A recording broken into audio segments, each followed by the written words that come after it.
ബാലൻ K നായരുടെ പേരിൽ വേട്ടയാടപ്പെട്ട് മനസ്സ് വേദനിച്ച് അഭിനയിച്ചു കൊണ്ടിരുന്ന ഒരു നടൻ ചെറുപ്പക്കാരനുണ്ട്, മേഘനാഥൻ. ബാലൻ കെ നായരുടെ മകൻ. ആ ചെറുപ്പക്കാരെന്ന് പറയാൻ പറ്റില്ല, 60 വയസ്സോളം എത്തിയ ആ ചലച്ചിത്ര നടൻ അരങ്ങൊറിഞ്ഞു. അതിനെക്കുറിച്ചാണ് ഇന്നത്തെ വീഡിയോയിൽ പറയുന്നത്. ഫിലിമി പ്ലസിലേക്ക് എല്ലാവർക്കും സ്വാഗതം.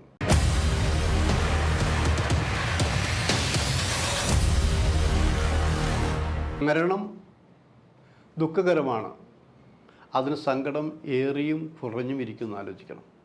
പക്ഷെ മേഘനാഥൻ വിടവാങ്ങി നിറഞ്ഞപ്പോൾ വ്യത്യസ്തമായ ഒരു അനുഭവമാണ് എനിക്കുണ്ടായത്. കാരണം ശരിക്കും ആ വേദന നമ്മൾ വെറുതെ പറയുന്നതല്ല, നമുക്ക് നന്നായിട്ട് വേദനിച്ചു എന്നുള്ളതാണ്. കാരണം 10-38 വർഷം മുൻപ് പഞ്ചാക്തിയുടെ ഷൂട്ടിംഗ് നടക്കുന്ന സമയം ഹരിഹരൻ MT, ഗീത, ബാലൻ കെ, മറ്റേ മോഹൻലാൽ, തിലകൻ, നാദിയ മൊയ്തു, മുരളി, അങ്ങനെ കുറേ പേര് ഒരു ലൊക്കേഷനുള്ള സമയത്താണ്. അവിടെ ഹരിഹരൻ പറഞ്ഞു, ഒരു ചെറുപ്പക്കാരൻ ഞാൻ ഇൻട്രൊഡ്യൂസ് ചെയ്യുന്നുണ്ട്, അവൻ മലയാള സിനിമയുടെ ഒരു വലിയ നടനായി മാറും. അതിൻ്റെ എല്ലാ ലക്ഷണങ്ങളും ആ ചെറുപ്പക്കാരനിലുണ്ട്. അവൻ്റെ നോട്ടം, അവൻ്റെ ചലനം, അതൊക്കെ നമ്മളൊരു കലാകാരൻ, ഒരു നാട്യശാസ്ത്ര പ്രകാരമുള്ള അഭിനയ ശൈലിയുള്ള ഒരു ചെറുപ്പക്കാരാണ്. 10-22 വയസ്സുണ്ടായിരിക്കും. അറിയും നിങ്ങൾ, ബാലൻ കെ നായരുടെ മകൻ. ആ ചെറുപ്പക്കാരൻ അവിടെ അഭിനയിക്കുന്ന സീൻ കണ്ടു. ഒരു പുതിയ നടനാണ് നമുക്ക് തോന്നുന്നില്ല. അപ്പോൾ തന്നെ നമ്മൾ കുറിച്ചിട്ടു. ഹരിഹരൻ പറഞ്ഞത് അച്ചിട്ട പോലെ മലയാള സിനിമയിലെ ആരൊക്കെയോ ആയി തീരും ഈ ചെറുപ്പക്കാരൻ എന്ന കാര്യത്തിൽ യാതൊരു സംശയവുമില്ല എന്നുള്ളതാണ്. പഞ്ചായത്തി കാണുന്നവർക്കറിയാം. അവിടെ പിന്നീട് നമ്മൾ അത്രയും പെട്ടെന്ന് ഈ ചെറുപ്പക്കാരൻ മലയാള സിനിമയുടെ വലിയ ഭാഗമാവുമെന്ന് വിചാരിച്ചെങ്കിലും നമുക്കറിയാലോ, ചെറിയ ചെറിയ തടയലുകൾ, അതായത് ഈ ചെറുപ്പക്കാരനെ മാറ്റി നിർത്താൻ വേണ്ടി ഇവൻ മലയാള സിനിമയിൽ വന്നാൽ മറ്റു ചിലർക്കൊക്കെ ദോഷമാകും, അതല്ലെങ്കിൽ ബാലൻ കെ നായരുടെ മകനാണ്, വേണ്ട എന്നൊക്കെ പറഞ്ഞുകൊണ്ട് മാറ്റി നിർത്തുന്നൊരു കാഴ്ചയുണ്ടായിരുന്നായിരിക്കണം. നിങ്ങൾ ആലോചിക്കണം, ബാലൻ കെ നായർ ഇന്ത്യയിലെ ഏറ്റവും നല്ല നടനുള്ള അവാർഡ് നേടിയൊരു നടനാണെന്ന് ആലോചിക്കണം.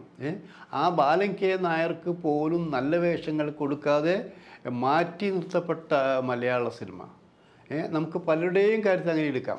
അതുമാത്രമല്ല, അഭിനയ രംഗത്ത് വന്നപ്പോൾ മേഘനാഥനുണ്ടായ ഏറ്റവും വലിയ ദുരനുഭവം തൻ്റെ അച്ഛനെക്കുറിച്ച് പറയുന്ന മോശമായ, അച്ഛനൊരു കുറ്റവാളിയാണ്, ക്രിമിനലാണ്, ഒരു കൊലപാതകയാണ് എന്ന രീതിയിലുള്ള സംസാരമാണെന്ന് ആലോചിക്കണം.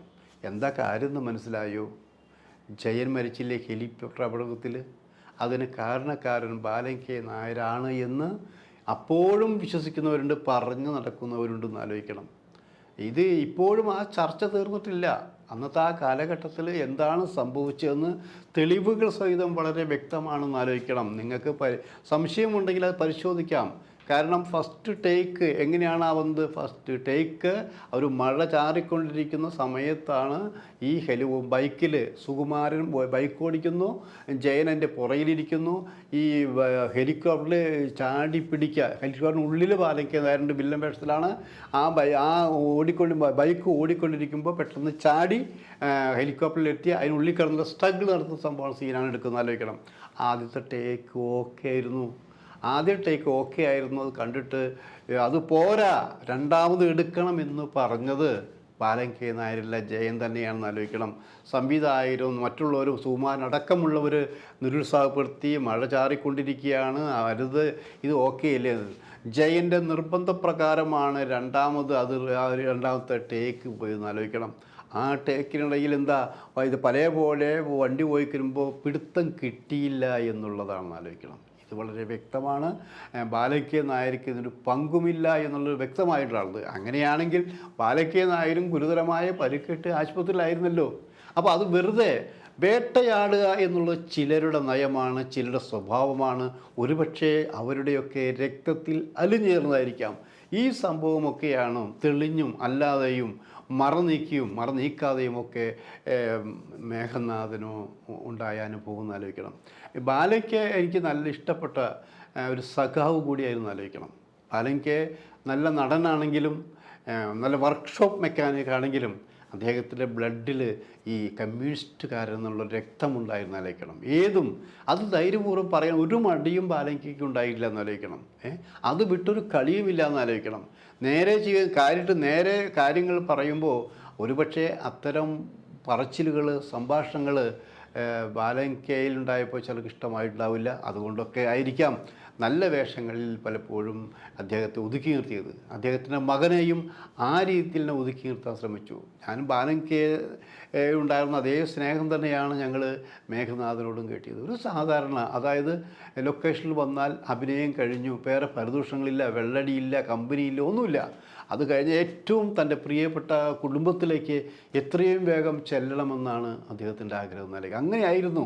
കാരണം അഭിനയിച്ചു കഴിഞ്ഞാൽ നേരെ വീട്ടിലേക്ക് പോവുക, കുടുംബാംഗങ്ങളായിരുന്നു എല്ലാം എന്നുള്ളത്. അത് വേറൊരു കാര്യം കൂടിയുണ്ട്. മറ്റുള്ളവർ അച്ഛനെക്കുറിച്ച് പറയുന്ന ഈ വേദനിക്കുന്ന ഈ അനുഭവങ്ങളിൽ രക്ഷ നേടാൻ കൂടിയിട്ടായിരിക്കാം എത്രയും വേഗം തൻ്റെ കുടുംബത്തിൻ്റെ ഒപ്പം എത്താമെന്ന് വിചാരിച്ചത്. അങ്ങനെയുള്ള മേഘനാഥന് ഈ അടുത്ത കാലത്താണ് കുറച്ച് നല്ല റോളുകളിലേക്ക് അഭിനയിച്ച് വരികയായിരുന്നു ആലോചിക്കണം. ക്യാരക്ടർ റോളുകളിലേക്ക് അഭിനയിച്ച് വരികയായിരുന്നു ആലോചിക്കണം. അപ്പോഴാണ് ഈ 60-ാം വയസ്സിൽ മരണം കവർന്നെടുത്തതെന്ന് ആലോചിക്കണം. നമുക്ക് വലിയ വിപ്ലവകരമായിട്ടുള്ള കാര്യങ്ങളൊന്നും നമുക്ക് മേഘനാഥനെ കുറിച്ച് പറയാൻ ഇല്ലെങ്കിലും സ്വഭാവശുദ്ധിയുള്ളൊരു ചെറുപ്പക്കാരൻ, ബാലങ്കെ നായർ എന്നുള്ള നടൻ്റെ അതേ കഴിവുകൾ, അതിനേക്കാൾ ഉപരി കഴിവുകളോടെ വളർന്നു വരേണ്ട ഒരു ചെറുപ്പക്കാരൻ. ആ ചെറുപ്പക്കാരനെ ഇല്ലാതാക്കിയവർ പലരും ഇപ്പോഴെങ്കിലും നെഞ്ചത്ത് കൈവച്ചുകൊണ്ട് മോനെ മേഘനാഥ ഒരു ക്ഷമിക്കണേ എന്ന് പറയാനുള്ള മനസ്സെങ്കിലും, ഒരു മൗന മനസ്സെങ്കിലും അവർക്കുണ്ടാകണമെന്നാണ് ഞങ്ങൾക്ക് ആഗ്രഹം. കാര്യം ഇത് ഈ മേഘനാഥൻ്റെ കാര്യത്തിൽ മാത്രമല്ല, മറ്റു പല ചെറുപ്പക്കാരുടെയും കാര്യത്തിൽ നമ്മൾ കണ്ടു നന്ദിയില്ലാത്ത കുറേ പേരുണ്ട് ഇവിടെ നിന്നാണ്. സിനിമ എന്ന് എഴുതി കാണിക്കുമ്പോൾ നന്ദിയില്ലാത്ത കുറേ പേരുടെ പേര് മനഃപൂർവ്വം ഞാൻ കാണാതെ തന്നെ എനിക്ക് പറയാൻ കഴിയുന്നതാണത്. എന്നിട്ടും അവരും എന്തു നേടിക്കൊണ്ടിരിക്കുന്നു. കോടാനുകോടികൾ നേടി സാമ്രാജ്യം പിടിച്ചടക്കി എന്ന് പറയുമ്പോൾ ഞെട്ടിത്തെറിച്ച് പോയ ഒരു കാലമുണ്ടായിരുന്നു, കോവിഡ് കാലം ഇല്ലേ? അവിടെ ഇനി എന്തിനു സമ്പാദിക്കണമെന്ന് ചോദിച്ച വലിയ നടന്മാരുണ്ടെന്ന് ആലോചിക്കണം. പേടിച്ച് വീട്ടിൽ നിന്ന് പുറത്തിറങ്ങാൻ കഴിയാതെ മാസങ്ങളോളം കഴിച്ചു കൂട്ടിയ നടന്മാരുണ്ടായിരിക്കണം. അപ്പോൾ അന്ന് അവർ മനസ്സിലാക്കി ഈ ഇത്രയും സ്വത്ത് കൊണ്ട് ഒരു കാര്യവുമില്ല എന്ന് മനസ്സിലാക്കി. കോവിഡ് മാറി വീണ്ടും മൂഷിക സ്ത്രീ പിന്നെയും മൂഷിക സ്ത്രീ ആയി എന്ന് പറഞ്ഞ പോലെ അവർ വീണ്ടും പണത്തിനോടുള്ള അത്യാർത്ഥിയിലേക്ക് നീങ്ങുന്നു. അവർ വീണ്ടും എങ്ങനെയൊക്കെ ഒരുത്തിനും ഒതുക്കണമെന്നുള്ള ബുദ്ധിപരമായ കാര്യത്തിൽ നീക്കി എന്നുള്ള ആ നീക്കത്തിൽ പാവം മേഘനാഥൻ പെട്ടു എന്നുള്ള സത്യമാണ്. എന്തായാലും മേഘനാഥനെക്കുറിച്ച് പരിചയപ്പെട്ടവർക്ക്, എനിക്കടക്കമുള്ളവർക്ക്, മറ്റുള്ളവർക്ക് നല്ലത് മാത്രമേ പറയാനുള്ളൂ.